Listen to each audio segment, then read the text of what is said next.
Hello guys and gals, and welcome. Today I wanted to do something for the newer players, and maybe those who are returning who might not remember everything about Diablo. And what we're going to go through today is we're going to go through basically everything that I can think of off the top of my head. For newer players, who are just starting the game, who have absolutely no clue what they're doing. One of the things that you're going to want to know right away is that you can't necessarily see the items that are on the ground all the time. So how do you see the items? Well, the first thing you do is you hold down the Alt key on the keyboard. I'm sure that on the console there will be a button for it as well, but basically you can see that I can hold my mouse over the buttons and I can see the things that have dropped and I can see what they are. But if I hold the Alt key, everything will show up, so I can see everything on the ground at one time. It's very useful. Also, you might have noticed that you can't attack unless you have something to click on. Well, that is one thing that is actually pretty bad for characters like a sorceress who doesn't want to go close to the enemy. So what you can do is you can hold down the Shift key, and while holding down the Shift key, your character will not move. This also creates a situation where your character can attack even if there's no monster nearby. You can't do this when you are just running around. Speaking of running, you will run out of stamina eventually, and early game it will be a big issue. You might even think that you have to do something to prevent it, but as you level up you will gain more points in vitality, and vitality will increase your maximum stamina to the point where it will never run out pretty much. Early game, you will actually find a lot of stamina potions, and stamina potions can be drunk to completely eliminate any type of stamina drain. Believe it or not, stamina potions and thawing potions actually stack for duration. So, like for instance, if I were to buy a couple stamina potions here, let me go ahead and sell that. So, one stamina potion might only last me like 30 seconds. You notice my stamina bar goes blue here, so I have basically unlimited stamina for the duration of this. And I believe it lasts, I'm pretty sure it's like 30 seconds for one stamina potion. However, if you drink multiple stamina potions, it actually continues to stack upward in duration over and over and over again. And which is actually pretty helpful, because in the early levels of the game you will find quite a lot of stamina potions. And basically what you want to do, as you can see, that's already run out. So we're going to go ahead and we're going to drink 3 stamina potions. And 3 stamina potions will obviously last 3 times as long as 1. Alright, now there's a lot more to learn about Diablo 2. And one of the things I'm going to go over real quick are the hotkeys. So the C key is the character screen. Alright, and on this character screen you're going to see your strength, your dex, your vitality, your energy, as well as your current resistances, your mana pool, your life pool, your stamina pool, your defense, and your current damage. Now in Diablo II Resurrected there will be a little arrow right here in between the defense and the stamina, and when you click on that little arrow it's going to show you additional stats that were hidden from Diablo II back when we used to play. The I key is inventory. The O key is your mercenary, which I don't have one at the moment, so let's see if I can one. Welcome. The Sisterhood welcomes you. The Sisterhood welcomes you. I don't think I even have enough gold. But you know what I do have? I have an infinite supply of Talrash's orbs. How about that? I'm going to sell you one of the ones that's got no faster cast on it. Alright, so O key is your mercenary. And this comes in handy because you can have your inventory and your mercenary open at the same time, and then you could try and put equipment on your mercenary, which is actually going to be pretty helpful. So, for instance, I could give her my Talrash's mask and my Talrash's armor, and now she's running some 10% faster cast to replenish life, which faster cast does nothing for her, but that's neither here nor there. The C key, okay, so the I key, the O key, Then we also have the T key, which is our skill tree. So this is our actual skills.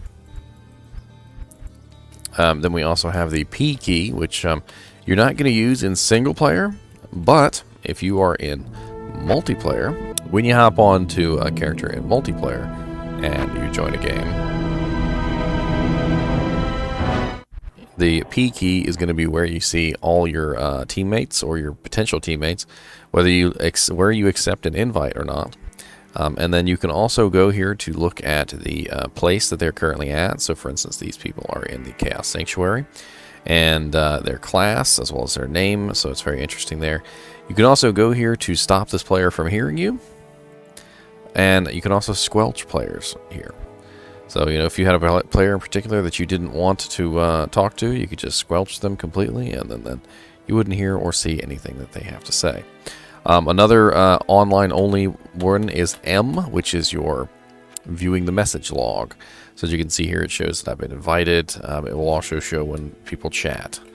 So I can type hello. Unfortunately, all the people in here, I'm pretty sure, are bots, which means nobody's going to reply back. All right, the Q is the quest icon. So what this is this shows the progress of all of your quests. You click on these to figure out where you need to go, what your current progression is. When it's grayed out like this, that means it's been completed. For instance, this one I have not even started it yet because it is not even an icon. So when you start it, it colors in like this. And you notice here it says you cannot complete this quest in this game. So basically what it means is the person who created this game has already completed that quest. And since they've already completed it, I can't complete it.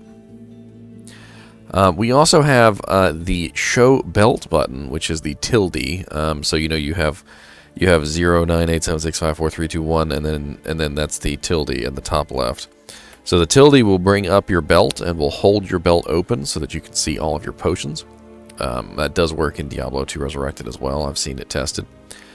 Down here is a little mini panel, and Diablo II Resurrected also has this little mini panel, although it's a little different. And it just kind of goes over the same thing. So you have your character screen, which is also openable by the letter A. You have inventory, which is I and B, believe it or not. I don't know why it's on two different buttons. You also have the skill tree, which was T, the party screen, which is P. You have tab. I didn't go over this one. Tab is your mini-map. So you can use the center click on your mouse, or you can use tab. Now, of course, you can rebind any of these buttons the way you want. What I'm doing is just showing you what you can do.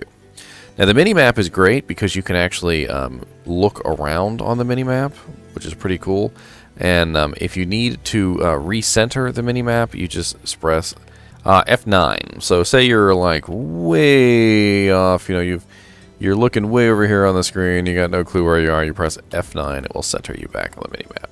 Another quick tip is the ability to hide your portraits and also change which portraits are showing at the time.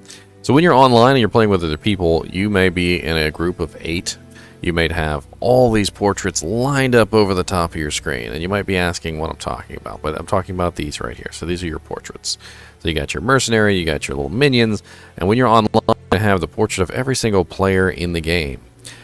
So when you press the Z key, you can change which portrait or if any portraits are being displayed at all up at the top. And for a summon necromancer, you definitely need to be able to see, you know, how many skeletons you've got, how many, whether your mercenary is doing okay, whether your golem is still alive, things like that. So it's nice to be able to change these portraits so that you can definitely see them better. Another interesting tip, which I'm going to tell you guys right now, is the ability to mute the music on the lobby screen. So the lobby music, as you can tell, is quite loud. Right? And the reason for that is because there's no volume control on the music in the lobby. But if you hold down the control key and the M key, the music turns off. It's a very simple and very nice tip for newer players or even veteran players who may not have never known. So again, just in case you didn't hear me, because that music was pretty loud, Control M.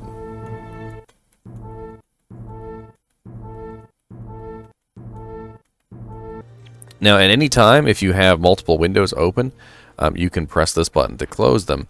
But if you want, you can just simply press the spacebar. The spacebar will close all active screens, and it's actually very, very handy to know that, because no matter what screens you're in, IO, spacebar, TQ, spacebar. So, as you can see, it's just an easy way to clear out the screens. The spacebar is great for that. Pick up all your gold. Good afternoon. Holy crap, 7% magic find charm? I'll take it. The bots sell the stupidest stuff, I swear. 7% magic. 7% is cap. What's wrong with these people? So, there is more. So we're going to go over some more things here. And one of them is putting your potions in your belt. So if you have potions in your inventory at any point, doesn't matter what they are, if you hold down the shift key, you can click on those potions to force them into your belt. So they will go into the open active slot of the same type. So for instance, with the health potions, you see here, I hold down shift and click, it goes into the health slot, and the mana potions go into the mana slot. Alright, and that's the way the belt works in general. So if I am, for instance, picking up a potion off the ground, you'll see that if I click on the mana potion, it goes directly into the mana slot. If I pick on a health potion, it does not go into the empty slot. It goes into my inventory instead.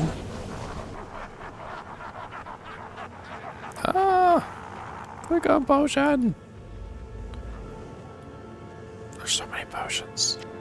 So it goes into my inventory instead. Now you can put potions in the wrong slots, but the game will not do it for you. Okay, that's an important distinction. Now,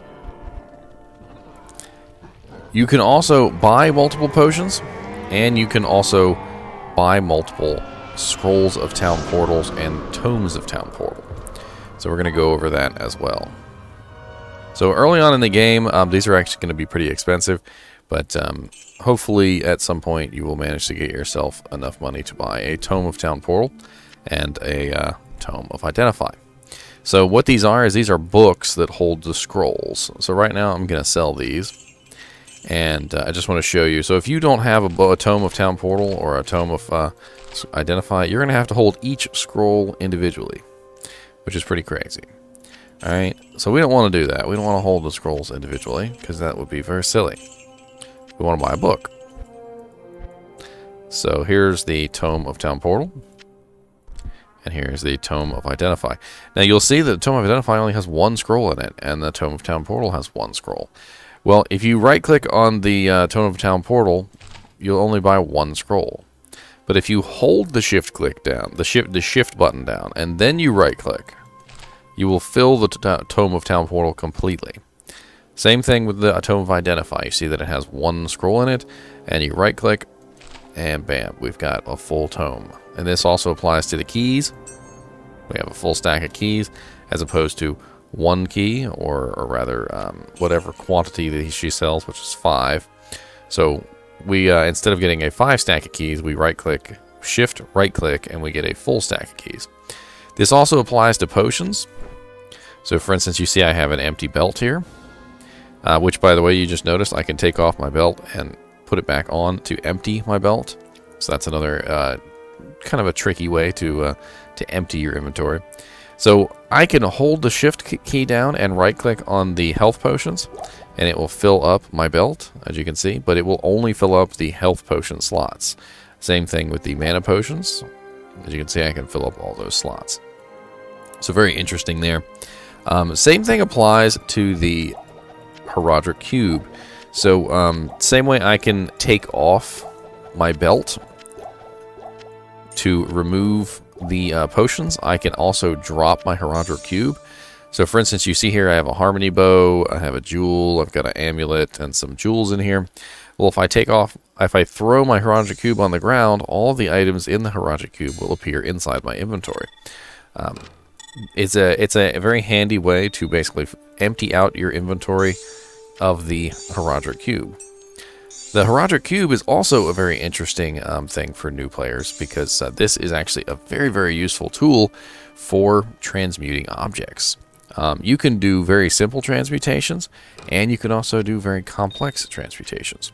So one of the simplest transmutations is, say you are an Amazon and you're running out of arrows. You have a bow, you have a really nice bow, but you can't use the crossbow bolts.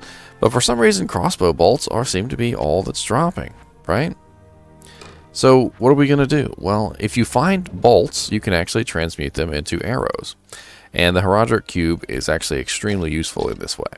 So if you take 2 stacks of bolts and you put them in the Horadric Cube and hit the transmute button, you'll get a stack of arrows. Same way, if you take 2 stacks of arrows and put them in the Horadric Cube, you will get 2 stacks, or a stack of bolts. So this is an interesting way that you can sort of fund your arrow adventure with the Horadric Cube without actually having to go back to town to buy arrows. There are also hundreds of recipes, and since this is a beginner's guide, I will not be going over all of those recipes. I just wanted to show you a very brief example of the usefulness of the Horadric Cube, and trust me when I say the Horadric Cube is extremely useful. You can do things like socket weapons. You can do things like upgrade the quality of an item from a low-level unique to a high-level unique. These boots in particular are Gore Riders, and Gore Riders are not Myrmidon Greaves. I actually used a series of runes and gems to upgrade this to a higher quality of item so that I could get more usefulness out of it. So this is one of those interesting things that the cube can do. The next thing I want to explain is the difficulty settings. So we're going to go over real quick, and I'm going to talk about the differences in the difficulty settings, and we'll have some fun with that. So I'm going to go back to single player for right now. And we're going to pick a character who can go to the difficulty settings. So here you see it says normal, nightmare, and hell difficulty. Alright. So normal difficulty is where everyone starts, and this is where you're going to be a level 1 noob. You're not going to know what you're doing, and you're having fun. Okay. In normal difficulty, there are no penalties to your resistances, and the monsters don't really hit that hard. They also don't have a lot of HP. In nightmare difficulty, all your resistances are reduced by 30%. So when you go into nightmare difficulty, you're going to find that your character has a lot more trouble taking on monsters there. Then, when you get to hell difficulty, the resistances are going to be reduced even further. The hit points of the monsters are going to be increased even further. The general difficulty of hell is way harder than normal and nightmare. And they do this in a series of ways that other games just don't quite replicate. So, for instance, in normal difficulty, when you go out into the Bloodborne and you fight a monster, the monsters don't have a lot of special effects. They don't have a lot of immunities. They don't have a lot of things that, make them super strong. They're just monsters. They attack you. They have health. They have damage. And that's really about it. But when you get to nightmare difficulty, the monsters become exceedingly strong. Your resistances go down by a rather large margin, and you start to realize that things are getting a bit tough. They're getting a bit tough.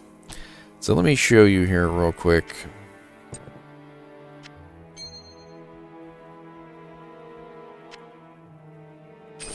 So see how my resistances are literally in the negative? Now, when you clear normal difficulty, you should get a scroll from Mala by completing the Anya quest, and that will give you +10 to all resistances, which is going to negate a little bit of that negative. In Nightmare difficulty, you can also get another scroll, which gives you +10 to all resistances from Anya, the Prison of Ice quest, which will give you +20, and then when you complete Hell, you'll get another one for +30. So you can actually negate the negatives by quite a bit by completing the quests in the area.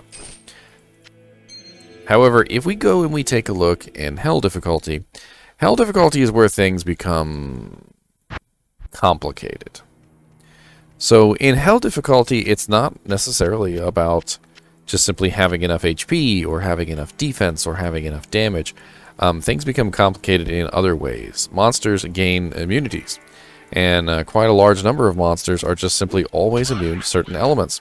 For instance, if I was a Fist of Fire martial arts assassin, I could do no damage to these guys because they are completely immune to fire. And every single monster in Hell, pretty much, has an immunity of some type. This zombie here is immune to cold. The quill rats are not immune to anything. So that means I can probably still kill the quill rat just fine. And everything becomes harder in Hell. The monsters have more hit points. The monsters deal more damage. The monsters are harder to hit because they have more defense. The resistances of the monsters are generally much higher than they are in normal difficulty, which means that even things like physical damage will be very difficult to dish out in Hell, because when you go and you attack a monster who looks like he's the same as he was in normal and nightmare, he now has 50 or even 75% physical damage reduction, which means that if you're a physical damage character, you're going to have an exceedingly hard time dishing out damage to them. Then comes the multiple immunity monsters. So you will eventually run across monsters in Hell that are not only immune to one element, but sometimes immune to 2 and nearly immune to 3 or 4 elements. They cannot be immune to more than 2, but they can be nearly immune to elements. And what that involves is having resistances high enough that the monsters literally are taking next to no damage to the element at all. And we're going to find one of those monsters real quick so I can show you. And while we're looking, you see that thing above my head? It's called a shrine. So throughout the world of Diablo, there are temporary bonuses that you can gain from shrines. And those temporary bonuses will give you things like plus to all skills, restore your hit points, and more. So this is a what's called a named monster, and as you can see here, she's immune to lightning, and she's kicking my absolute behind. Because like I said, Hell difficulty is a difficult difficulty. And this character is nothing more than a test character. She is not an actual real character. So I've not built her into something that I would be proud of. In fact, you know what? Let's go online, and I'll show you a character that I actually am proud of. That way we can have a little bit more fun with this than just simply showing you some crappy characters that on single player that I use for test purposes. Alright, let's go to a game that has lots of people in it. So one of the things that you have to know about Diablo is that the monsters actually become more difficult as the number of people in the game increases. So when you go into an area in a game that has, for instance, this has 1, 2, 3, 4, 5, and then I'm 6, you're getting 50% extra damage, 50% extra EXP, 50% extra defense on the monsters.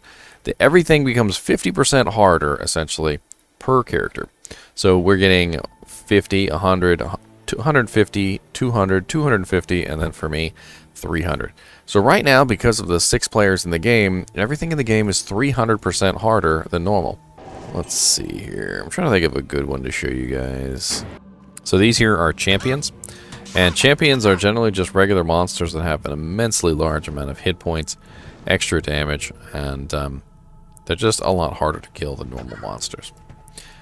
Something that you want to keep your eyes on for. They tend to drop a large number of potions, and they also drop a large amount of gold.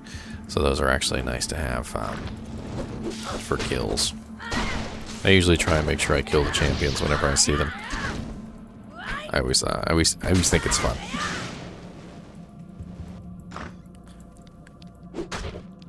As you can see, these monsters are immune to lightning. So my lightning attack is doing absolutely nothing to them. Ghosts in Hell are always immune to physical damage, as you can see. Now there are ways to break immunities and things like that, but that is not for this video. I do have a video all about breaking immunities if that's what you're interested in. And that's more of an advanced topic. Also in the game, there are going to be full rejuvenation potions. Full rejuvenation potions take up their own slots. So if you were to have, for instance, a full rejuvenation potion in your belt and you try to shift click your health potions into those slots, it will not go. Only rejuvenation potions will fit into a rejuvenation potion slot. Let's go check Bane Ash. Bane Ash is a super unique, and I might as well cover super uniques while I'm here. Super uniques are monsters. Oh, here we go. We have a undead cold enchanted teleportation, and he's gonna kill me. That fanaticism is beast.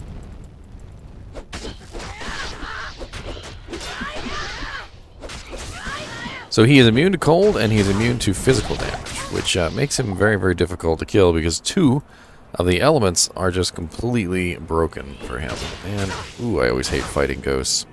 Ghosts have no physical presence, which means that they can actually sort of attack you all on top of each other. So every monster in the game essentially has a physical presence except for ghosts. And what that means is that when they come up on you like this, they can all stack up in one place. And as they stack up, they can just rip you to shreds. So we're actually not going to fight him. I would prefer not to fight him right this second. So let's go see Bane Ash. Bane Ash is always immune to cold damage and always dishes out tons of poison. Bane Ash is a super unique. Super uniques are monsters that always appear in the game no matter what, which means that if you leave the game and you come back, he will always be in the same place. Bane Ash is one of the ones in particular who resides in the cathedral. Now, when you kill a super uniques will always drop 2 items. This is one of the special things about super uniques. So you see here we got a Grim Scythe and a Ghost Armor. The 2 items that the super unique drops will not always be the same. Obviously, they will be random, and they're actually good monsters to farm to try and get your gear up. So, for instance, if you were to be on single player or even multiplayer, you could create a game. You could come in and you could kill, several of the super uniques in nearby areas that you know of. Like, for instance, you could go kill Bane Ash. You could go kill Mephisto, which is Endurance of Hate. You can go kill Diablo, which is in the Chaos Sanctuary after River of Flame. You can go kill Baal, which is in Worldstone Keep. You can go kill Eldritch the Rectifier, which is right here.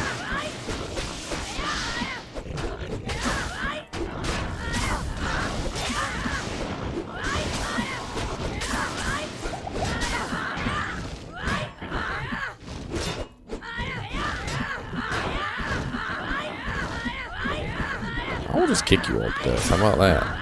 Y'all are cold immune, immune to everything, immune to everything.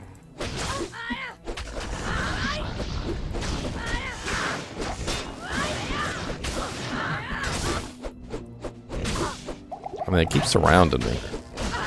Eldritch. They're extra fast, which makes this extra difficult. Alright, so he was a super unique, and as you can see, he dropped me his Y-hander and a balanced axe. And then down here we have another super unique. His name is Shank the Overseer. This character is not super fully fleshed out. Martial arts assassins are not the easiest characters to build, and it's one that I just I built because I was just having some fun with it. And you'll find that as you play Diablo, you don't always build characters because they're the strongest characters in the game. Sometimes you build characters because you just want to. So for instance, you see here Shank the Overseer. He is also a super unique. He will always be here. He will always be in this spot. So you can come back here over and over again to kill him. Alright, now another thing I want to show you guys and gals is hotkeys. Alright, so you can have multiple skills on hotkeys so that you can switch back and forth between them. Now, for instance, I have all of my hotkeys already set up. I'm going to grab my mark again. And on my left click here, I have several keys. So I have the Z and the X button applied to 2 of my skills. Now, how did I do that? Well, what you do is you go into your hotkeys and you want to go ahead and bind your hotkeys to whatever you're trying to bind them to. So for instance, I bound my skill 9 and skill 10 to Z and X, which is not normal. Normally your hotkeys are going to be bound to F1 through F8, which is pretty handy. So over here on the left hand side, I have F1, F2, F3, etc. all bound to what I want them to.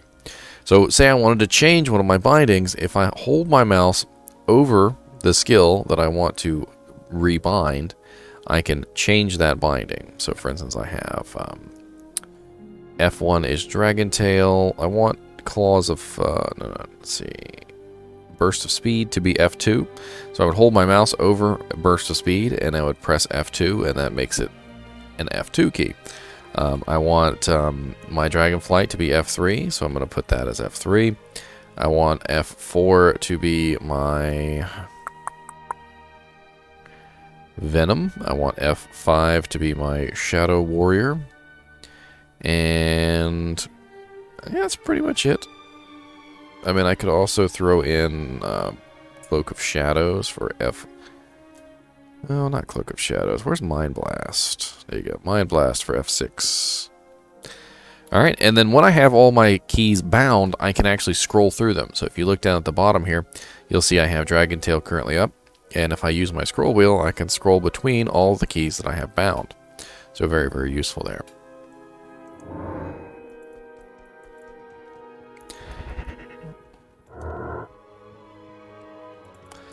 And now I've got my full little setup. And let's see what we can do. Let's go kill Eldritch Rectifier again real quick, just for fun. And go grab some potions using the things that we've learned. So there we go. I filled up all my potions slots.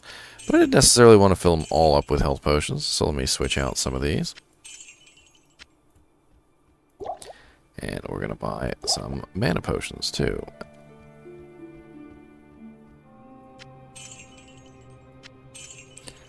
And I'm going to sell a couple things real quick. Alright, so I also have an item on my swap which has charges. Now, this is something I also want to go over. And basically, if you press the W key to swap your weapons, which we were talking about earlier, you can switch to another weapon set. And on this other weapon set, I have a weapon called the Demon Limb Tyrant Club, which has an enchant ability. Level 23 enchant charges, 20 of 20. So I can go over here and I can choose enchant. I can enchant myself. I can enchant my Shadow Warrior. I can enchant my Mercenary. Enchant is a skill that allows you to get extra damage based on your skill level. It also gives you extra attack rating. So you see how my my attacks are now red because it has added fire damage to my attacks. And I also have extra attack rating here because of enchant. Alright, so we're going to go to Frigid Highlands. We're going to go for a rematch on our big boy here. Let's go.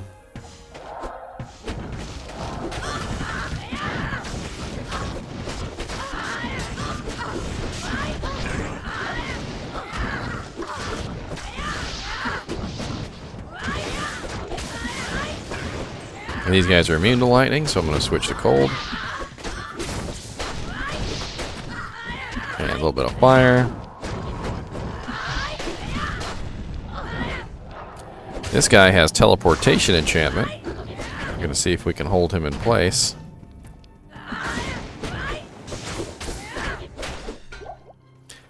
Alright, so we managed to get ourselves an ancient armor. Let's take a look at this ancient armor, shall we? Very, very poor ancient armor. However, ancient armors sell for really well. So we're going to go to town and we're going to take this ancient armor to Mala. And you notice it's 35,000 gold. 35,000 gold is the maximum amount of gold that an item is worth. And since we're on the topic of what items are worth, we're also going to go over value of items in certain acts. Alright, so in Hell difficulty, the maximum amount of gold that you can get for an item is 35,000 gold. In Nightmare difficulty, the maximum amount of money that you can get for an item is 30,000 gold. And in normal difficulty, they actually tease you quite a bit. Alright, so here is, for instance, my character. And if I go to the vendor here in Act 1 normal, and I try to sell something, she will only give me 5,000 max for this item. So if you're a really new character and you're very early on in the game and you see an item that has a cap of 5,000 gold and you have the space to hold on to it until you get to the next act. Let me grab one of my actual characters that has multiple acts so that you can actually see this. I believe he has multiple acts.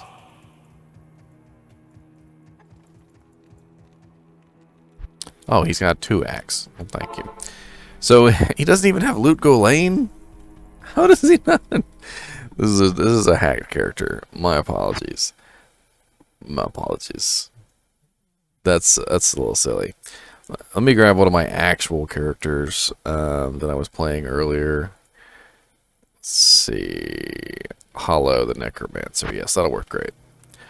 Alright, so we're going to take my Necromancer here and I'm going to show you in different acts the different amount of money that each item will sell for. So in Act 2, the maximum amount of gold that you can get for an item is 10,000. Okay? So if you see 10,000 in Act 2, then you know that, hey, I'm not getting my full amount of value for this. I'm going to hold on to that till later. And then in Act 3, the maximum amount that you can get is, if you might have already guessed, is 15,000. So 15,000 is your cap in Act 3. And then again, we go to Act 4. In Act 4, the cap is 20,000. So every single vendor has a maximum amount of gold that they're willing to give you for an item. So, you know, don't be silly and go to Act 1 and sell your 20, 30, 35,000, you know, gold items for 5,000 gold to Akara, when you can just simply go over to Act 5, at the very least, and sell your items to Larzik for 25k in normal difficulty. When you get to Hell difficulty, you can sell those items for, like I said, 35,000, and Nightmare is 30,000. So you get quite a bump in money by going up into the difficulty settings. I mean, the difference between a normal sell and a Hell sell is 15,000 gold. And you might be asking yourself, well, what am I going to use this gold for? Well, the answer to that question is you're going to be using gold for keys to open up chests. You're going to be using gold for identify scrolls and scrolls of town portal. You're going to be using the gold for stamina potions, antidote potions, thawing potions, mana potions, health potions, tomes of town portal, tomes of identify. Repairing your equipment is also very important, and you will find that as you increase in level and as your equipment becomes more and more valuable, you can eventually repair your equipment. You will have quite a hard time repairing your equipment, actually. You can repair all your equipment with this button, or you can repair each piece individually if you're kind of broke. Go ahead and sell something here. And you might want to hold on to your gemstones as well. They actually are pretty useful. The perfect gems in particular are quite useful for Horadric Cube quests and things like that. Now, another very good use of your gold is gambling. So if you come over here to any of the gambling people in the game, Anya has a gamble, Gahid in Act 1, you know, basically you'll find them. They all basically have just this little gamble thing. And what it is, when you come in here, he has a display of items, and these items are essentially unidentified items that you have no clue what they are. If you pay the person the right amount of money, they will give you the item, and then you have a chance of getting, you know, something in return. So let's say, for instance, I needed to do a ring, so I'm obviously missing a ring slot here. I have no ring. So I'm going to try and gamble for a ring, but it's 50,000 gold. 50,000 gold is really expensive. Alright, so I'm just going to have to go with this ring for now. That's a little bit too much for me, sir. But let's see what else I could maybe gamble for. Do I need anything? I guess I kind of need some gloves. So we're going to exit the gamble window. We're going to join back in. And there's some chain gloves. Well, not very good. Not very good at all. So, see, thus the whole gamble aspect of it is that you can wind up with crap, and you can also wind up with something nice.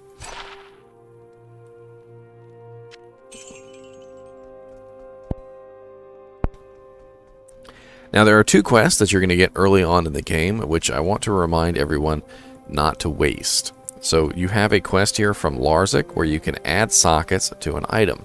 And I'm going to go ahead and waste this because I want to show you. But I don't want you guys to waste it, okay? So I'm going to put a socket in my Saigon's shield here. So basically, if you take any item in the game and you put it in this window, it will give the item the maximum number of sockets possible for that item. Now, if it's a rare, a unique, or a set item, you are only going to get one socket. That is how that works, because that is the maximum number of sockets that you can put in an item like that. Now, I'm going to take something nice, and I'm going to put a diamond in there. Do I have... Why do I not have a cube? This is most distressing. I'll be right back. And I'm back with a cube. I just edited it in. Alright, so if you take 3 diamonds and you put them in the cube, you can transmute them into a flawless diamond, which is pretty sweet, right? You can also take any gems like that. So if you take 3 flawed skulls or 3 chipped skulls, for instance, here's 3 chipped skulls, and you put those in the cube, you can transmute those into a flawed. And you can upgrade your gems like this fairly easily. So here's 3 emeralds. And this also helps you save space a little bit too.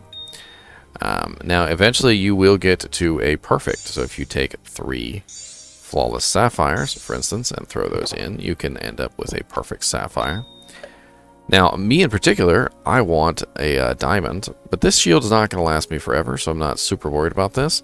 But a diamond is going to give me all resistances 14, so I'm going to put that into the Saigon's Guard Tower Shield, which is going to give me all resistances 14. Now, as we were talking about earlier, though, don't waste this socket quest because you only get 1 per act, or 1 per difficulty setting. So, you know, you're going to use this on an item which is really, really good. You don't want to waste it on something that, you know, you're going to throw away in 10 levels or throw away in 5 levels. You know, you want to hold on to it for that sweet, sweet item. There is also another quest which you also don't want to waste, and that is the Imbuement quest from Charcy. So this quest right here, to imbue items, I don't have active on this character. Alright, so we're going to go to a character that does have it active. Just a second. And where are my little characters? Toss me. Toss me. My little toss me barb. That's a joke from Lord of the Rings, if you're interested. Let's see if my Tankazon has used her imbuement quest yet. She has indeed. Alright, well, we're going to fix this. Alright, so I went ahead and edited in the quest just to show you guys. So this is of Charcy, and if you go and you grab the malice from the smith and you bring it back to Charcy. Thanks so much for returning the Horadric malice. I will now imbue one of your items with magical powers. Now, the imbuement that she gives you is completely random. However, it is based on your level. So if you are a really low-level character, you're going to get a really low-level item. A lot of people will actually save this imbuement quest for a very long time until they get to a high enough level, and they will imbue something like a circlet, or maybe an item in particular that they want for their character. Now, the item has to be white, so it can only be a white item. And the other really sad thing about this is that say you were to find like a really, really good wand, or like a staff or something like that, and you like really love the plus to skills on this staff. So let's go take a look and see here. We have a staff or a wand that I can imbue. Alright, so here we go. We have a short staff with +1 Frost Nova, +1 Inferno, and +1 Charge Bolt. So if we take this staff over to Charcy, we can imbue it, but the thing is that the skills will be lost. The item is still going to be completely random, no matter what. So if I take this item and imbue this, you'll see that the +1 Frost Nova, the +1 Inferno, and the +1 Charge Bolt will be lost. The item will, however, be turned into a rare item and will be given a random number of stats. So we change to chilling armor, energy shield, lightning, resistance, mana. It's pretty terrible. And this is unfortunately the way that the imbuement quest goes a lot of the times, is you will end up with something pretty terrible. The way that you want to prevent this is you really want to make it so that the items are more restricted to things that have a chance of becoming something good, which is the reason why people will imbue circlets a lot of the times, because circlets have a really nice chance of being something really nice. As you can see, this is a 25,000 gold staff. So that's why I went to Act 5 to sell it. So hang on to your imbuement quests, hang on to your socket quests until you get something nice. Don't waste them immediately, because you'll regret it later when you find that epic, awesome shield that you want to throw some sockets into. Now, we also need to talk about normal items. So when you socket a item that is a white item in the Larzik quest, he will add the maximum number of sockets for that item. Now, let me see if I can find a white item to show you guys how this works. So if we buy a white item from him, it has to be white, by the way, it can't be blue. And he's got nothing for us. Alright, let's go to one of the lower difficulties, because white items tend not to be sold in the higher difficulty areas. Hello. Farah, surely you have a white armor for me. Alright, here we go. So let's take this superior chainmail, and this is a good example too, because superior items cannot be cubed. It's very interesting, and I don't exactly know why it is. But there is a recipe for creating sockets in an item with the cube, and it's random between 1 to the maximum number of sockets that the item can carry. However, when an item is superior, you cannot use the cube recipe, and the only way to socket the item if it is a superior item is to put it into the Larzik quest. So as you can see here, it has no sockets, and then we're going to hit the button, and now it has 2. And that is very sad, because the maximum number of sockets on an armor is 4. And the reason why that happened is because this particular item is a very low level item. So the maximum number of sockets that an item can have is based upon the level of the item itself. So when you get to Nightmare and Hell difficulty, you will come across items that have much more sockets than that. You will have 4 socket armors and 3 socket armors. You'll have 5 and 6 socket bows and weapons. And there are a lot of things you can do with those items. You can put in runes, you can put in gems, you can actually do all sorts of cool things like there's one particular rune called the Tear Rune, which gives +2 to mana after each kill. And if you imagine if you had a 6-socketed armor, you could throw 6 Tear Runes in there, so 6 times 2, which is 12 mana after each kill, which means you'd pretty much have no mana problems as long as you're killing things. And this is one of the circlets I'm talking about. So this is 30% enhanced damage, 7 to maximum damage, lightning resist, fire resist. It's actually a pretty nice little circlet. And, I don't know why I'm not using it. That's actually a pretty sweet circlet. So, I hope I've gone over a lot of interesting things that it comes to a newer character might need to know. I could also go over stat points real quick. So, strength is generally something that's used to equip gear. So if you have armor or a shield or a pair of boots or a belt, and you look at the strength requirement, it says 60. You need strength enough to put on your equipment, and that's really all I would recommend as far as strength is concerned. So make sure that you are building your strength enough so that you can equip the gear that you would like to equip, but don't go and stack points into it because it's not really worth it. Dexterity is specifically also for equipping gear. So if you are a character that uses dexterity-based equipment, like an Amazon, you're going to need dexterity to be able to equip things like your javelins. You are also going to need dexterity to build up your block chance. So if you hold your mouse over the defense button, or the defense here, you will see that it says I have a 44% block chance. If I add my dexterity here, you will see that my block chance went up from 44 to 46%. Dexterity is specifically tied to your block chance, and the cap on your block chance is 75%. You can also reduce your block chance by running. So when you are running, your block chance gets reduced down to 25%, which is pretty awful. And that's something that the game penalizes you for because they don't want you running around all the time. There are lots of little hidden stats here and there that you can hold your mouse over. So if you hold your mouse over dexterity, it will show you your attack chance. So what the chance is that I will hit a death brawler. If you hold your mouse over your, like I said, your defense, you will see your block chance and the chance that a monster will hit you. This panel in particular is kind of what people would call the lying character panel, because a lot of the information that you need to know is missing from this panel. So again, dexterity is basically your block chance and your ability to equip weapons, all right? As well as attack rating a little bit, but most people will not stack dexterity to build up attack rating. They're going to get attack rating from things like rings or amulets, or their equipment themselves. Like the weapon will give attack rating.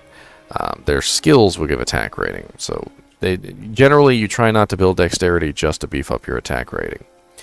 Vitality is your life and your stamina, and life is very important because when you get into the higher difficulty settings, monsters are going to hit very hard, and you're going to need at least a decent amount of cushion to absorb those hits. Then you have your energy, which the majority of characters in the game, believe it or not, will not put a single point into energy. The only character in the game that I would ever recommend putting energy points into is a sorceress who is using the skill Energy Shield. Energy Shield is a skill that actually transfers your physical your damage into mana damage. And in that case, if you were building an Energy Shield sorceress, then I would recommend stacking into energy. But that is the only case where I'd recommend stacking into energy. And then down here, of course, you have your resistances, which when you see them in gold like that, that means that they are capped. So that is the highest that you can get those. There are items in the game which will increase your cap. As you can see here, I have one on. It is a hawkmail, which gives me a maximum increase of 15%, which means that my cold resistance can be higher than 75. But when your resistance goes up, you'll see that it will cap at a new number, which 75 plus 15 is what? 85 plus 5, 90. So 90% would be my new cap with this armor on. And the hawkmail has that beautiful green color, which is kind of cool looking. I actually kind of like it on the Amazon. Anyway, as always, I always appreciate you guys and gals watching my videos, and keep watching.